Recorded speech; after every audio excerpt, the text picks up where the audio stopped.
Breaking news చూస్తున్నాం. చెప్పారంటే చేస్తారంతే. 6 నెలల రేవంత్ పాలనపై తెలంగాణ ప్రజలకు ఏర్పడిన బలమైన అభిప్రాయం ఇది. సంక్షేమం, అభివృద్ధిపైనే కాదు, డ్రగ్స్ నిర్మూలన, ప్రజలకు రక్షణ విషయంలో కూడా అంతే పక్కాగా ఉంటున్నారు సీఎం రేవంత్ రెడ్డి.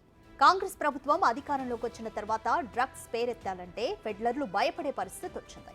క్రైమ్ మాట కూడా వినిపించకూడదని రేవంత్ కంకణం కట్టుకున్నట్లు తెలుస్తోంది.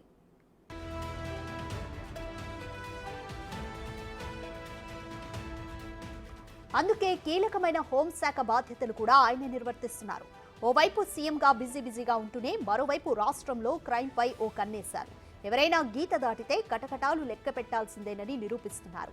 సోషల్ మీడియాలో డాట్ కామెడీ పేరుతో అసభ్యంగా ప్రవర్తించిన ప్రణీత్ హనుమంతును 2 రోజుల్లోనే అరెస్ట్ అయ్యేలా చేశారు. తప్పు చేసిన వాళ్లు ఎంతటి వారైనా వదిలేదే లేదని నిరూపించారు.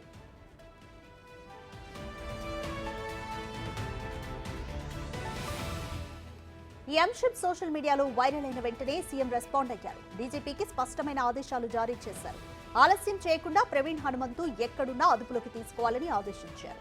దీంతో వెంటనే రంగంలోకి దిగిన పోలీసులు బెంగళూరులో ప్రవీణ్ ను అరెస్ట్ చేసి పీటీ వారెంట్ పై హైదరాబాద్ కు తీసుకొస్తున్నారు. తప్పు చేసిన వాళ్లకు తానే యమపాశంలా మారతానని ఈ కేసుతో సీఎం రేవంత్ రెడ్డి ప్రూఫ్ చేశారు. అభివృద్ధిలో తెలంగాణ తొలి వరుసలో క్రైమ్ రేట్లో అట్టడుగులో ఉండాలని కంకణం కట్టుకున్న సీఎం తన సత్తా చూపిస్తున్నారు.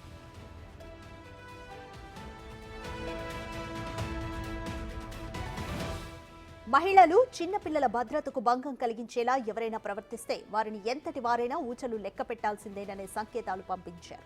ఇందులో భాగంగానే తెలంగాణకు కొత్త డీజీపీని కూడా నియమించినట్లు తెలుస్తోంది. డ్రగ్స్ విషయంలో పోలీసులకు ఫుల్ పవర్స్ ఇచ్చారు. మత్తు పదార్థాల పేరు తెలంగాణలో వినిపించకూడదనేది రేవంత్ రెడ్డి టార్గెట్. ఇటీవల కేంద్ర హోంమంత్రిని కలిసి కూడా అత్యాధునిక ఎక్విప్మెంట్ కావాలని కోరారు.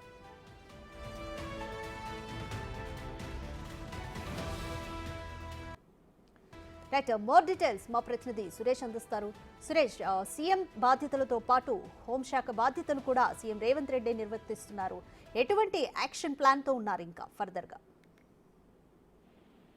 సోషల్ మీడియాలో గత 3 రోజుల నుంచి కూడా ఏదైతే హనుమంత్ చేసినటువంటి వ్యాఖ్యలు, వాళ్ళ టీం సభ్యులు యూట్యూబర్ గా ఉన్నటువంటి వీడియో కాల్లో ఒక తండ్రి కూతురు వ్యవహారం పైన పూర్తిగా అసభ్య పదజాలంతో వాళ్ళు మాట్లాడుకున్న సంభాషణ అంతా కూడా సాయిధరం తేజ ప్రభుత్వం దృష్టికి ట్విట్టర్ వేదికగా తీసుకురావడం జరిగింది. ప్రభుత్వం వెంటనే స్పందించి సీఎం రేవంత్ రెడ్డి దీనిపై చర్యలు తీసుకోవాలని చెప్పేసి కూడా సంబంధిత అధికారులకు ఆదేశాలు జారీ చేయడంతోనే తెలంగాణ సైబర్ సెక్యూరిటీ బ్యూరో అధికారులు కేసు నమోదు చేసి హనుమంతుని ఈ రోజు బెంగళూరులో అరెస్ట్ చేయడం జరిగింది. అక్కడ మెజిస్ట్రేట్ ముందు హాజరుపరిచి హైదరాబాద్ కి తీసుకొస్తున్నారు. అయితే సోషల్ మీడియాలో కూడా చాలా వ్యతిరేకత వచ్చింది ఈ ఘటన పైన.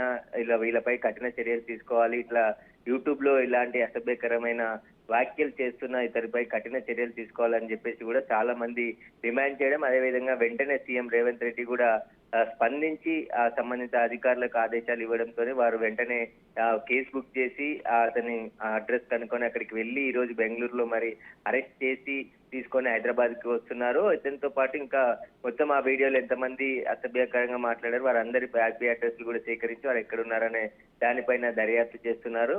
ఇలాంటి విషయాలపైన పోలీసులు ఉక్కు పాదంతో అణచివేయాలని చెప్పేసి ఇప్పటికే సీఎం రేవంత్ రెడ్డి ఆదేశాలు ఇవ్వడం జరిగింది. అయితే సైబర్ క్రైమ్, అదేవిధంగా మాదక ద్రవ్యాల పైన ఇప్పటికే ప్రభుత్వం కఠిన చర్యలు అవలంబిస్తుంది. దానికి సంబంధించి నార్కోటిక్ బ్యూరో కూడా ఏర్పాటు చేసి దానికి సపరేట్ బడ్జెట్ కూడా కేటాయించి అధునాతన వెహికల్స్ కూడా అందించడం జరిగింది. అవసరమైన సిబ్బందిని కూడా కేటాయిస్తామని చెప్పేసి చెప్పడం జరిగింది. శాంతి భద్రతలు కావచ్చు, ఇలాంటి ఘటనలు ఎవరు చేసినా ఉపేక్షించే లేదు అని చెప్పేసి కూడా ప్రభుత్వం చాలా సీరియస్ గా ఆదేశాలు ఇవ్వడంతోనే అధికారులు వెంటనే స్పందించి హనుమంతుని అరెస్ట్ చేయడం జరిగింది. అరెస్ట్ చేసి హైదరాబాద్ తీసుకొచ్చి రేపు మెజిస్ట్రేట్ ముందు ఇక్కడ హాజరుపరిచే అవకాశం కనబడుతుంది. అతన్ని కస్టడీకి తీసుకొని వివిధ సెక్షన్ల కింద సైబర్ బ్యూరో, సెక్యూరిటీ బ్యూరో కింద వాళ్ళు కేసు నమోదు చేసి వేగంగా దర్యాప్తు చేసి హనుమంతుని ఈ రోజు బెంగళూరులో అరెస్ట్ చేయడం జరిగింది. Thank you Suresh.